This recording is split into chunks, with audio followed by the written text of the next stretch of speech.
सकते हैं सामाजिक परिवेश के अंतर्गत आते हैं। कौन कौन से आते हैं? सामाजिक आती है, उसके बाद सांस्कृतिक, भौतिक, आर्थिक, इन्हीं के आधार पर हमारा सामाजिक परिवेश होता है। अब सामाजिक परिवेश के लिए हमें परिवार, मित्र, संस्था,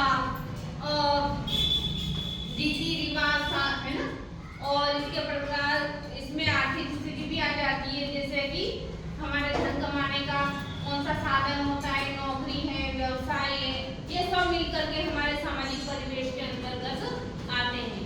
अब इनमें हम 4 कैटेगरी कर सकते हैं या 3 कैटेगरी कर सकते हैं। सबसे पहले सामाजिक व्यक्तिगत आता है ना। व्यक्तिगत परिवेश में क्या होता है? हमारे परिवार होता है, जैसे कि मित्र होते हैं, परिवार होते हैं, गली मोहल्ले होते हैं, है ना, रिश्तेदार होते हैं, इसके अंतर्गत आते हैं। सांस्कृतिक परिवेश में ये हो जाता है कि हमारे रूढ़ियाँ, परंपरा, रीति रिवाज, धर्म, ये सारी चीजें आ जाती है।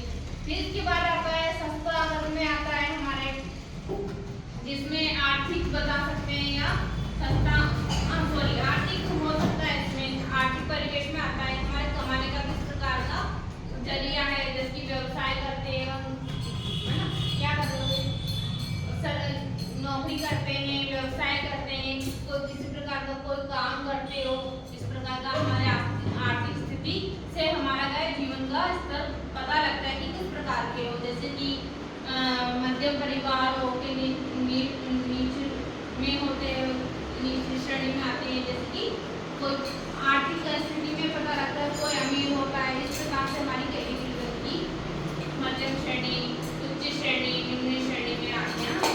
ये आर्थिक स्थिति हमें पता कराती है।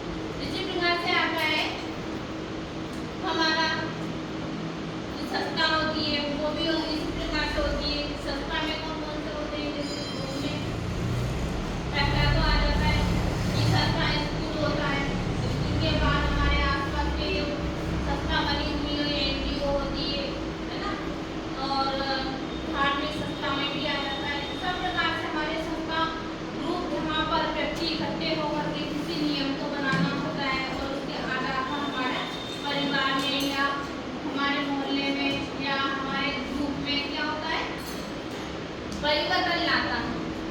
तो इस प्रकार के सामाजिक परिवेश में क्या होता है? आर्थिक स्थिति होती है, सामाजिक होती है, सांस्कृतिक होती है, धार्मिक होती है। इस प्रकार से सारी चीजें मिलकर के हमारे परिवेश में परिवर्तन या प्रभाव विकसित करती